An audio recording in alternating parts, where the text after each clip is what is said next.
Imagine you're stranded on a desert island. You're stranded on a desert island. You don't know when. So, is someone going to come save you? You don't know when they're coming. If they're coming, what's up? You've got a water source. You have a well right in front of you. It's got plenty of water, but eventually it'll run dry. You'll run out of water eventually, right? So do you start looking for another water source and resources once it's run dry? Do you wait until there's no water to go find more?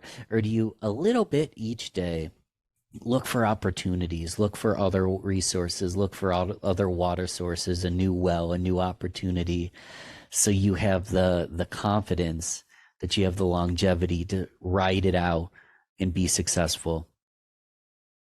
I'd recommend you do a little bit each day. And I learned this from a famous podcaster, Jordan Harbinger. He says it all the time, and you can write this down. Dig the well before you're thirsty.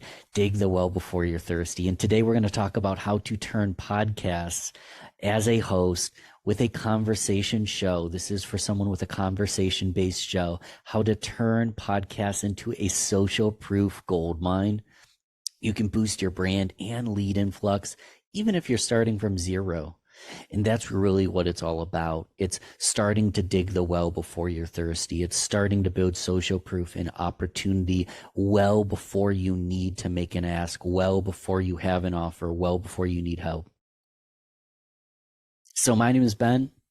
I've endorsed by a few people: Jordan Harbinger, James Altucher, Amberly Lago, Hala Taha, Cal Fussman, Alex Lyon, lots of people, right? Chris Van Vliet, Mark Schaefer. I don't say that to impress. Say it to impress upon the point that if me, someone who is broke and unemployed and started at podcasting from zero after getting furloughed during the pandemic, can reach a higher level when I didn't think I'd amount to anything, I truly believe if I did it, you can do it too. And if this talk is helpful, you can do it way simpler, easier, and quicker than I ever did. And I'll tell you, the point of me name dropping these people is I'm going to tell you exactly how I earned endorsements from these superstars. Why social proof? Why even talk about it in the first place? Well, 98% of consumers read online reviews to learn about businesses, with 76% doing so regularly. Yeah, so Bright Local, 98% are reading reviews, 76 are doing so regularly. So people are often looking at online reviews. And according to Demand Gen Report, 97% of customers cited testimonials and peer recommendations as the most reliable type of content. So the most reliable type of content is a testimonial or a peer recommendation. What does that mean? It means we need to start showing and not telling. It means talking about ourselves isn't really going to get us anywhere. We could have the best product, the best solution, the best opportunity. Really, what's more compelling than any other form of content is other people talking about us.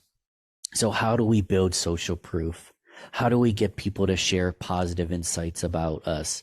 How do we utilize those positive insights to actually make money in business? And I mentioned interview-based podcasts. If you have a solo show and you're already a thought leader, cheers to you. I was starting from zero. I didn't know what I was doing. Most people aren't a superstar thought leader yet. So you start an interview-based show so you can have conversations and build relationships.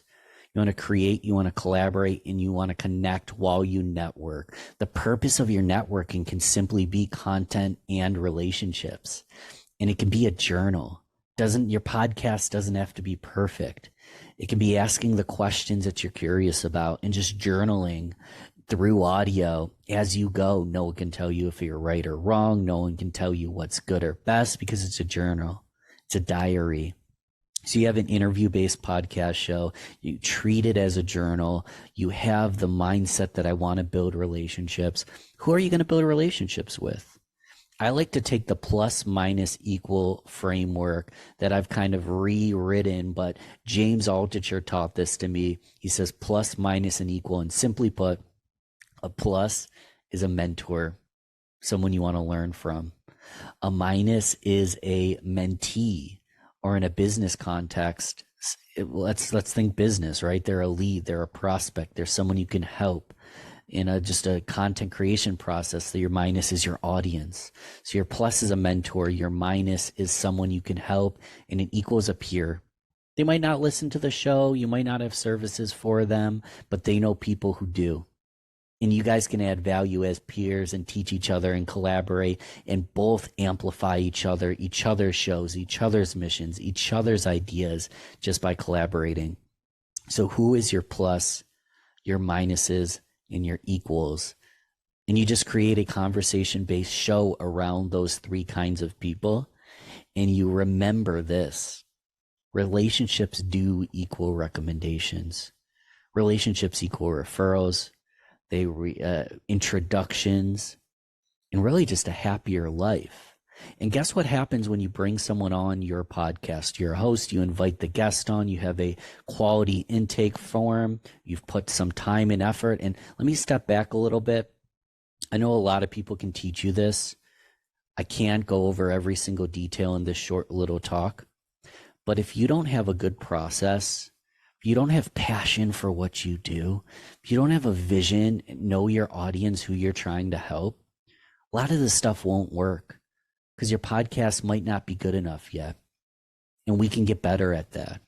But assuming you know what your podcast is for, you know who you're helping, you've put together a process, you know that you're not perfect, you're going to journal, you're going to serve it as a diary, you're going to ask insightful questions, in your relationship base, you just want to build relationships and create an impact. You bring people on and they learn a lot about you. People love to talk about themselves, so you ask them questions, they share, you get deep in rapport, and they learn so much about you. And what happens when they know more about you and your processes and the things you're passionate about and your values? It's a free trial into what it would look like to work with you. So they don't have to work with you. Some of them might, if you have services that can help them. Some of them might subscribe. They don't have to per se, but they do know what it would feel like if they did. And isn't that going to make it easier for them to nominate other people for the show, to give you a referral, to keep you in mind for services and collaborations? I think so. And I just dropped a word that I use all the time: nominate. When you have a guest on your show, assuming that they can service your audience, they're a plus, a minus, or an equal, you're smart about who you're bringing on, that they can add value and you want to build a relationship. If you like them and they added value, don't you think that other people they know will add value? So I would always ask my guests for nominations. I recommend you ask everybody for nominations. You aren't required to bring anybody onto the show. But let's say someone pulls out their entire Rolodex and they write down 50 names. That's 50 people that you didn't know that you can create. Even if it's just connecting with each other online, you can start creating a relationship. And since they got introduced and nominated, first off, everybody wants to give a nomination. It's such a prestigious thing. But since they were nominated by a friend, it immediately builds that social proof and that rapport. It leaves a positive brand image that your time is worthwhile, and the podcast is worth paying attention to and listening to. So ask everybody for nominations. And the other thing I would ask later on, after the nomination, is for a Google review. If you have a Google My Business page set up, that's for your business. You can ask for a Google review. You can ask for an Apple, Spotify, all of that's good. None of that's bad advice. But I'm thinking, how can I create social proof that's going to lead to more business? More than just growing my podcast, how am I going to build relationships and social proof? If I have a ton of positive Google reviews and someone Googles my podcast or my business name, that's the first thing they're going to see before the Apple, before the Spotify. That's the first thing they're going to see. And Google is the biggest search engine in the world. So why not build good real estate there So you have a Google profile, another long conversation, but you can just look up Google Business Profile. It used to be called Google My Business, and direct reviews there. But if you're sending them to Spotify, you're sending them to Apple, that is good as well. But the more that you can get your current guests to leave you a review, the easier it's going to be to rank, and the rankings have more social proof, have more reviews. You're going to kick butt. I know it. And a reminder, I touched on it, you got to be unforgettable. You got to go out of your way. What's everyone doing? How can I do it a little bit better? How can I be a little bit kinder? How can I be a little bit more present? Because when you ask for the nomination, when you ask for the review, they'll give it if you earned it. But this is a question to think about and maybe even lose sleep over. What can you do to be different to earn it? And I guarantee if you're different and you love podcasting and you're passionate, you're going to earn it.